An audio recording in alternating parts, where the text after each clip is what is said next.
Dear students, I'm Dr. Prajna Mattihalli from Government First Grade College, Kittur. And in this video, I'm going to discuss about types of endorsement. ಪ್ರಿಯ ವಿದ್ಯಾರ್ಥಿಗಳೇ, ನಾನು ಇದರಲ್ಲಿ ಎಂಡೋರ್ಸ್ಮೆಂಟಿನ ವಿಧಗಳ ಬಗ್ಗೆ ಚರ್ಚೆ ಮಾಡ್ತಾ ಇದ್ದೇನೆ. ಈಗ ಆಲ್ರೆಡಿ ನೀವು ನನ್ನ ಬೇರೆ ಬೇರೆ ವಿಡಿಯೋಗಳನ್ನ ನೋಡಿರ್ಬೇಕು. ನಾನು principles and practice of banking ವಿಷಯದ 3ನೇ ಯೂನಿಟ್ ಆದಂತಹ ನೆಗೋಷಿಯಬಲ್ ಇನ್ಸ್ಟ್ರೂಮೆಂಟ್ ಅನ್ನುವ ಟಾಪಿಕ್ಕಿನ ಮೇಲೆ ಒಟ್ಟು 12 ವಿಡಿಯೋಗಳನ್ನ ಮಾಡಿರುತ್ತೇನೆ. ಹಾಗಾಗಿ ನೀವು ಹೆಚ್ಚಿನ ಮಾಹಿತಿಯನ್ನ ನನ್ನ ಬೇರೆ ಬೇರೆ ವಿಡಿಯೋಗಳಲ್ಲಿ ಕೂಡ ಪಡ್ಕೋಬಹುದು. ಈಗ ನಾವು ಇದರಲ್ಲಿ ಎಂಡೋರ್ಸ್ಮೆಂಟಿನ ಟೈಪ್ಸ್ ಅನ್ನ ನೋಡೋಣ. ಒಂದನೇದು blank endorsement. The name itself tells you that it is blank. That means you are going to sign on the same and it will be transferred to somebody else, and the person whoever is having it will get the endorsement. So it is blank. Another one, special endorsement, then restrictive endorsement, conditional endorsement, partial endorsement, qualified endorsement. Let us understand one after the other. Blank endorsement, first one, it gains, that means it has only the signature of the endorser, is written without naming any specific endorsee. ಯಾರಿಗೆ ಇದು ಹಸ್ತಾಂತರ ಆಗ್ಬೇಕು ಅಂತ ಯಾರ ಹೆಸರನ್ನು ಇದರಲ್ಲಿ ಬರ್ದಿರೋದಿಲ್ಲ, ಸಹಿ ಮಾಡಿ ಕೊಡಲಾಗುತ್ತೆ. ಅದರಿಂದ ಆಗುವ ಲಾಭ ಏನು ಅಂತಂದ್ರೆ, ಇದನ್ನ ಎಷ್ಟು ಜನ ಬೇಕಾದ್ರೂ ಒಬ್ಬರಿಂದೊಬ್ಬರಿಗೆ ಹಸ್ತಾಂತರ ಮಾಡ್ಕೋಬಹುದು. ಕೊನೆಯಲ್ಲಿ ಇದು ಯಾರ ಕೈಯಲ್ಲಿರುತ್ತೋ ಅವರು ಹಣವನ್ನ ಪಡೆದುಕೊಳ್ತಾರೆ. ಆದ್ರೆ ಇದೇ ಸಮಯದಲ್ಲಿ ಇದಕ್ಕೆ ಇನ್ನೊಂದು ಸಮಸ್ಯೆ ಏನ್ ಬರುತ್ತೆ ಅಂದ್ರೆ, ಇಲ್ಲಿ ಯಾರ ಹೆಸರು ಇಲ್ಲದೆ ಇರೋದ್ರಿಂದ ಇದು ಯಾವುದಾದರೂ ಕಾರಣಕ್ಕೆ ಮಿಸ್ಪ್ಲೇಸ್ ಆಗಿ ಅಪಾಯವನ್ನು ಕೊಡಬಹುದು. It converts the instrument into A bearer instrument. ನಾವು ಹೇಗೆ ಒಂದು ಬೇರರ್ ಚೆಕ್ ಅಂತೀವಿ, ಅದರಲ್ಲಿ ಯಾರ್ದು ಒಬ್ಬರದ್ದು ಸ್ಪೆಸಿಫಿಕ್ ಆಗಿ ಅವ್ರ ಹೆಸರಿಗೆ ಹೋಗ್ಬೇಕು, ಅವ್ರ ಅಕೌಂಟಿಗೆ ಹೋಗ್ಬೇಕು ಅಂತ ಇರೋದಿಲ್ಲ, ಅದು ಯಾರ ಕೈಲಿರುತ್ತೋ ಅವರಿಗೆ ಹಣ ಸಿಗುತ್ತೆ. ಹಾಗೆ ಇದು bearer instrument. It can be transferred by mere delivery. ಹಸ್ತಾಂತರದಿಂದ ಒಬ್ಬರ ಕೈಯಿಂದ ಒಬ್ಬರಿಗೆ ಕೊಡೋದ್ರ ಮೂಲಕ, ಇದು ಹೇಗೆ ಒಂದು ನೋಟ್ ಅನ್ನ ನಾವು ಕೊಡ್ತೀವಲ್ಲ ಹಾಗೆ ಇದನ್ನು ಕೂಡ ಒಬ್ಬರಿಂದ ಒಬ್ಬರಿಗೆ ನಾವು ಕೊಟ್ಕೋಬಹುದು. ಒಂದು ಎಕ್ಸಾಂಪಲ್ ನೋಡೋದಾದ್ರೆ, ಎಂಡೋರ್ಸರ್ ಜಾನ್ ಡೋ ಅಂತ ತನ್ನ ಸೈನ್ ಅನ್ನ ಮಾಡಿರ್ತಾನೆ. ಆದ್ರೆ ನಾವು whoever holds the instrument can claim payment. ಅದು ಯಾರ ಕೈಲಿರುತ್ತೋ ಅವರು ನನಗೆ ಹಣ ಕೊಡ್ಬೇಕು, ನಾನು ಇದರ ಹಕ್ಕುದಾರ ಅಂತ ಕೇಳ್ಕೋಬಹುದು. That is the possibility of blank endorsement. ಹಾಗೆ ಇದಕ್ಕೆ ಒಂದು ಅನುಕೂಲ ಮತ್ತು ಅನಾನುಕೂಲತೆ ಎರಡೂ ನಾವು ನೋಡಬಹುದು. ದೆನ್ ಫುಲ್ ಅಥವಾ special endorsement. The endorser specifies the name of the person to whom the instrument is payable. Here, the instrument will be having the name. Whom I am transferring, I will write the name. Transfer is the instrument to a specific person. Here, the endorsee to whom I am endorsing is the specific one. His name is mentioned there. So, after receiving the document, it becomes his document. Afterwards, endorsee, if he wants, he can again re-endorse it to somebody else. ಇದರದೊಂದು example ನೋಡೋದಾದ್ರೆ, pay to the order of Jane Smith. Here Jane Smith name is mentioned. That means Jane Smith is the endorsee. ಹಾಗೆ ಎಂಡೋರ್ಸಿಯ ಹೆಸರನ್ನ ನಾವು ಬರೆದ್ರೆ ಅದು full endorsement ಅಥವಾ special endorsement ಅಂತ ಕರ್ಸ್ಕೊಳ್ಳುತ್ತೆ.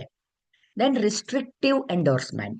It limits the use or negotiation of the instrument. Andre, for deposit only, meaning it can only be deposited into the endorsee's bank, not further transferred. Andre, ನಾನು ಯಾರಿಗೆ ಇದನ್ನ endorsement ಮಾಡಿ ಕೊಡ್ತೇನೋ ಅವರು ಅದರ cash ಅನ್ನ ತಗೋಬೇಕು, ಅವ್ರು ಅದನ್ನ ಬ್ಯಾಂಕಿಗೆ ಹಾಕ್ಲೇಬೇಕು. ಅವರು ಅದನ್ನ ಆನಂತರ ಫರ್ದರ್ ಎಂಡೋರ್ಸ್ಮೆಂಟ್ ಮಾಡೋ ಹಾಗೆ ಇಲ್ಲ. ಹಾಗೆ ಅವರ ಎಂಡೋರ್ಸ್ಮೆಂಟ್ ಮಾಡುವ ಹಕ್ಕನ್ನು ನಾನು ಮೊಟಕುಗೊಳಿಸುತ್ತಿರುವುದ ಕಾರಣ, ಇದು ಅಲ್ಲಿಗೆ ರಿಸ್ಟ್ರಿಕ್ಟ್ ಮಾಡ್ತಿರೋ ಕಾರಣ ಇದಕ್ಕೆ ರಿಸ್ಟ್ರಿಕ್ಟಿವ್ ಎಂಡೋರ್ಸ್ಮೆಂಟ್ ಅಂತ ಹೇಳ್ತಾರೆ. ಇದು ಎಕ್ಸಾಂಪಲ್ ಅಲ್ಲಿ ನೋಡಿ, for deposit only to account number ಅಂತ ಹಾಕಿರ್ತೀವಿ. ಅಂದ್ರೆ ಆ ಅಕೌಂಟ್ ನಂಬರ್ ನಾನು ಯಾರಿಗೆ ಕೊಡ್ತಾ ಇದೀನೋ ಅವ್ರದ್ದು ಅಕೌಂಟ್ ನಂಬರ್ ಇರಬಹುದು. ಅದನ್ನ ಹಾಕಿದ ತಕ್ಷಣ ಮುಂದೆ ಯಾರಿಗೂ ಇಲ್ಲ, ಅದ ಅಕೌಂಟಿಗೆ ಮಾತ್ರ ಹಣ ಹೋಗ್ಬೇಕು ಅಂತ ನಾನು ಬರ್ದ್ಮೇಲೆ ಮುಂದೆ ಫರ್ದರ್ ಎಂಡೋರ್ಸ್ಮೆಂಟ್ ಇರೋದಿಲ್ಲ. Conditional endorsement, the transfer is subject to certain conditions or contingencies. ಯಾವುದೋ ಒಂದು ಆದರೆ ಈ ಹಣ ಕೊಡಬೇಕು, ಏನೋ ಒಂದು ಘಟಿಸಿದರೆ ಈ ಹಣ ಕೊಡಬೇಕು, ಹೀಗೆ ಒಂದು ಕಂಡೀಷನ್ ಅನ್ನ ಇದರಲ್ಲಿ ಹಾಕಲಾಗತ್ತೆ. ಉದಾಹರಣೆಗೆ, pay to Jane Smith if she completes the delivery. ಅಂದ್ರೆ ಅವರು ಕೊಡಬೇಕಾಗಿರೋ ಒಂದು ವಸ್ತುಗಳನ್ನ, ಸರಕುಗಳನ್ನ ಸಪ್ಲೈ ಮಾಡಿದ ನಂತರ, ಆ ಡೆಲಿವರಿಯನ್ನ ಕೊಟ್ಟ ನಂತರದಲ್ಲಿ ಅವರಿಗೆ ಹಣ ಕೊಡಬೇಕು ಅನ್ನೋದನ್ನ ನಾವು ಬರೆದು ಸಹಿ ಮಾಡಿರ್ತೇವೆ.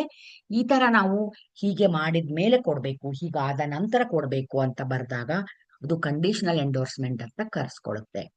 Partial endorsement, the endorser transfer the instrument for only a part of the amount.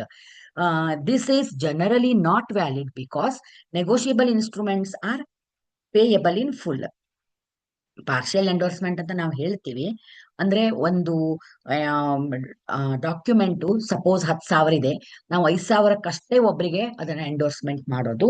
ಇದು ಪ್ರಾವಿಷನ್ ಇದೆ, ಆದ್ರೂ ಕೂಡ ನಾವು ಇದನ್ನ ಸಂಪೂರ್ಣವಾಗಿ ಒಪ್ಪುವುದಿಲ್ಲ. ಕಾರಣ ಏನು ಅಂದ್ರೆ, ಯಾವುದೇ ಒಂದು ನೆಗೋಷಿಯಬಲ್ ಇನ್ಸ್ಟ್ರೂಮೆಂಟ್ ಅನ್ನ ಅದು ಫುಲ್ ಆಗಿ ಕೊಡ್ಬೇಕು, ಪಾರ್ಷಿಯಲಿ ಕೊಡಬಾರ್ದು ಅನ್ನುವ rules. Then comes qualified endorsement. It limits the liability of the endorser. Common phrase ಏನಂದ್ರೆ ವಿದೌಟ್ ರಿಕೋರ್ಸ್ ಅಂತಂದ್ರೆ, meaning the endorser won't be liable if the instrument is dishonoured. ಅಂದ್ರೆ in case ನಾನು ಯಾರಿಗೂ ಹಸ್ತಾಂತರ ಮಾಡ್ತೇನೆ, ಅದು ಯಾವುದೋ ಒಂದು ಗಳಿಗೆಯಲ್ಲಿ ಅದಕ್ಕೆ ಪೇಮೆಂಟ್ ಡ್ಯೂ ಆಗತ್ತೆ, ಆ ಹೊತ್ತಿಗೆ ಅಕಸ್ಮಾತ್ ಆಗಿ ಅದರ ಒರಿಜಿನಲ್ ಮನುಷ್ಯ ಹಣವನ್ನ ಕೊಡದಿದ್ದಾಗ ಅದು ಡಿಸಾನರ್ ಆಗತ್ತಲ್ಲ, ಆ ಹೊತ್ತಿಗೆ ನಾವು ಎಂಡೋರ್ಸ್ಮೆಂಟ್ ಮಾಡಿದವರು ಜವಾಬ್ದಾರರಲ್ಲ. ಯಾವುದೇ ಕಾರಣಕ್ಕೆ ನೀವು ಯಾರು ಅದನ್ನ ಕ್ಲೇಮ್ ಮಾಡಿರ್ತೀರಿ ಅವರೇ ಆ ಒಂದು ಹಣ ಡಿಸಾನರ್ ಆದಕ್ಕೆ ಜವಾಬ್ದಾರರಾಗ್ತೀರಾ, ವಾಪಸ್ ನನ್ನನ್ನು ಪ್ರಶ್ನಿಸುವಂತಿಲ್ಲ ಅಂದ ಹಾಗೆ. ಅದಕ್ಕೆ ವಿದೌಟ್ ರಿಕೋರ್ಸ್ ಅನ್ನುವ ಶಬ್ದವನ್ನ ನಾವು ಬರಿತೀವಿ. ವಿದೌಟ್ ರಿಕೋರ್ಸ್ ಅಂತ ಬರೆದು ಸಹಿ ಮಾಡಿದ್ರೆ ಇದರ ನಾನ್ ಪೇಮೆಂಟ್ ಬಗ್ಗೆ, ಇದರ ಡಿಸಾನರ್ ಬಗ್ಗೆ ನಾನು ಜವಾಬ್ದಾರನಲ್ಲ ಅಂತ ಹೇಳಿದ ಹಾಗೆ. ಇದು ಕ್ವಾಲಿಫೈಡ್ ಎಂಡೋರ್ಸ್ಮೆಂಟ್ ಅಂತ ಕರೆಸ್ಕೊಳ್ಳುತ್ತೆ. ಹೀಗೆ ನಾವು ಕೆಲವು ಎಂಡೋರ್ಸ್ಮೆಂಟ್ ಟೈಪ್ಸ್ ಅನ್ನ ನೋಡಿದ್ವಿ, ಕೆಲವೊಂದು ವಿಧಗಳನ್ನ ತಿಳ್ಕೊಂಡ್ವಿ.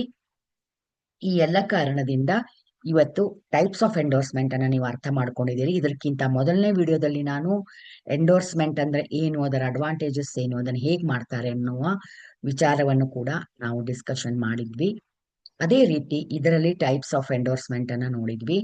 ಸೊ ಆ ನಂತರದಲ್ಲಿ ನಾವು ಕೆಲವು ಚೆಕ್ಕಿನ ಕುರಿತಾದಂತಹ ಕೇಸ್ ಸ್ಟಡೀಸ್ ಡಿಸ್ಕಷನ್ ಅನ್ನ ಮುಂದಿನ ವಿಡಿಯೋದಲ್ಲಿ ಮಾಡ್ತಾ ಇದ್ದೇವೆ. ಎಲ್ಲಾ ವಿಡಿಯೋಗಳು ನಿಮ್ಮ ಜ್ಞಾನವನ್ನು ಹೆಚ್ಚಿಸಲಿ, ಈ ವಿಷಯದಲ್ಲಿ ನಿಮ್ಮ ತಿಳುವಳಿಕೆ ಉತ್ತಮವಾಗುವಂತೆ ಅವು ಕಾರ್ಯ ಮಾಡಲಿ ಅಂತ ಹಾರೈಸ್ತೇನೆ. ಇಲ್ಲಿಗೆ ಈ ವಿಡಿಯೋವನ್ನ ಮುಗಿಸ್ತಾ ಇದ್ದೇನೆ.